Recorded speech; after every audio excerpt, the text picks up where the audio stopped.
Falcon and the Winter Soldier Season 1 Episode 4 is currently available on Disney+. And this time around, we're introduced to Wakandans this time.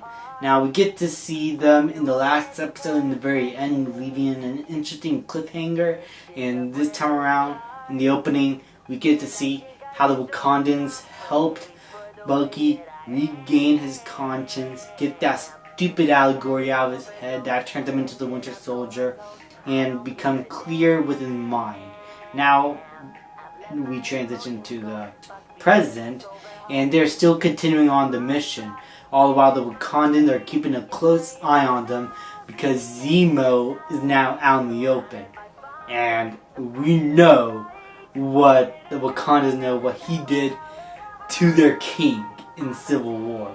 So it actually does make sense for them to be here in a way. How they knew about it, it's explained a little bit, but vaguely. But you really don't need a big explanation. I'm pretty sure it's because they're Wakandans. They're more technologically advanced. They are going to find out eventually, and they did.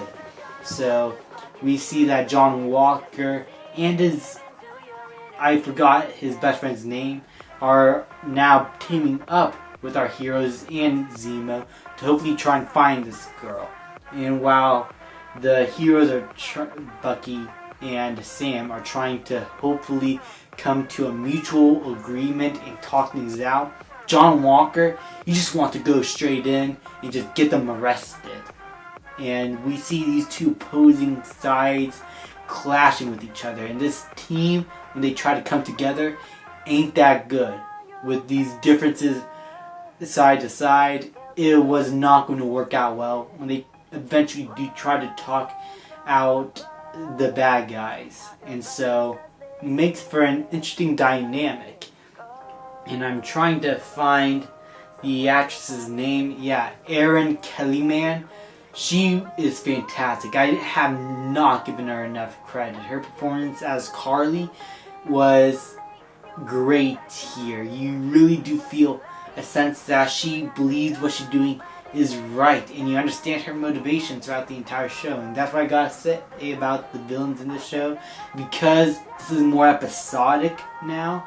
You are given enough time to spend with the villains to understand their motivations, how they talk, and you really do feel that they are friends. And I have to say the same thing about John Walker and his best friend. You really do feel like they are best friends. There was enough screen time given to them because this series is a series. And these characters are not just put in just to be put in and given like quick backstories. No, you get to see who these people are in a particular moment, so that when something significant happens, you are left puzzled and gripping your seat. And that ending, holy crap. First I gotta talk about Zemo here.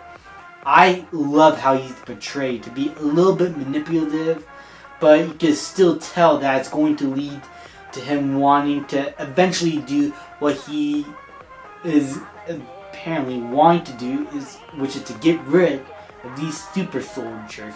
Whether he has to team up with our heroes or not, his motivation is still clear. And this is where I'm going to get into spoilers. So if you still have not seen the episode, stop and check it out first, then come back. Ready?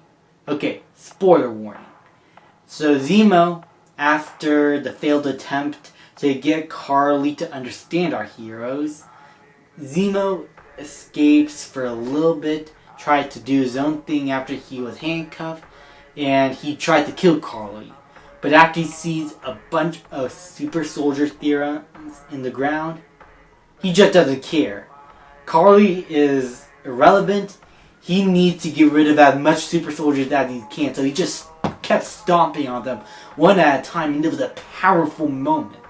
And as I said earlier, his delivery with his lines that was given to him makes him so ominous and creepy, but also so understanding, and you understand what he is doing. That just makes him compelling when he starts stomping on these serums, you really want him to succeed. Like, you know that he's going to turn on the heroes, but you still know that he's eventually gonna still do the same thing, just without them or not. And so you're kind of rooting for the moment, like, get every single last one of these serums stomped. But John Walker had to come in at the last second, prevent him from stomping on the last one. Zemo doesn't know about it, but he took it and injected it into himself. And that all of a sudden gives him powerful, like ultra powerful. And in the climax, whenever Bucky and Sam tried to have a second attempt after Carly threatened Sam's family and she gave him the address to meet up, John Walker had to come and crash the party. But now that he has Super Soldier Serum, he's more powerful than ever. Sam's a little conspicuous about he's a little anxious about it. He doesn't know what's going on. Why is he much stronger than he is now than before? It's kind of confusing to him. And then, in the end of the fight, and I have to say, the fight is beautiful. The choreography was great. The shaky cam was not shaky cam where you can't see a thing. You can still see everything, but the camera is handheld very well. Like, it feels dangerous. And I gotta say, the addition to blood and gore in these sequences just makes it all the more intense. Even though it's not ultra violent like Deadpool, it still makes the entire moment feel so tense. And there wasn't a moment where it was joked around. It felt tense in all the right ways. And that's exactly what I like to see in this kind of movie. It felt like the Winter Soldier film. And that was what I was most excited to see in this show. And so, John Walker's friend dies. And you do feel the moment hit because you do understand how much of a friendship he has with him. But that turns him into a killing machine because now he's not arresting any more of these terrorists. He's now killing them. And at the end of the episode, you see him just throw a shield on one of them. And I think it's one of Carly's best friends. And and I think he decapitated him. It doesn't show much, but you see so much blood being spewed everywhere. You don't actually see a lot of blood, but more than usual in your Marvel property in the MCU. And then the last shot of the episode was just John Walker with a bloody Captain America shield in the bottom. It was like, holy crap. This show is going to get even more intense. The humor is not going to be prevalent anymore. This show is going to now be a little bit more grim than usual. Because this new Captain America, he's now recorded to the world. You see people recording him. He's dangerous now.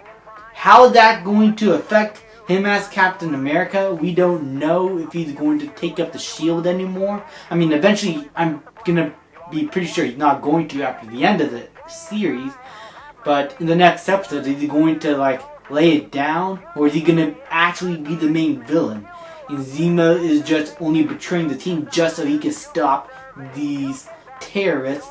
And eventually, I would assume, John Walker. These are questions I have now. This was a fantastic episode. And if this is what I'm going to expect throughout the rest of the last 2 episodes, I am in for a treat. I cannot wait to see more. Anyway, guys, these are my thoughts. I love this episode, and if you still haven't seen it and you're at the end of this review, go watch it. It's really good. Thank you guys so much for watching. Please like, subscribe, comment, and I will see you guys next time.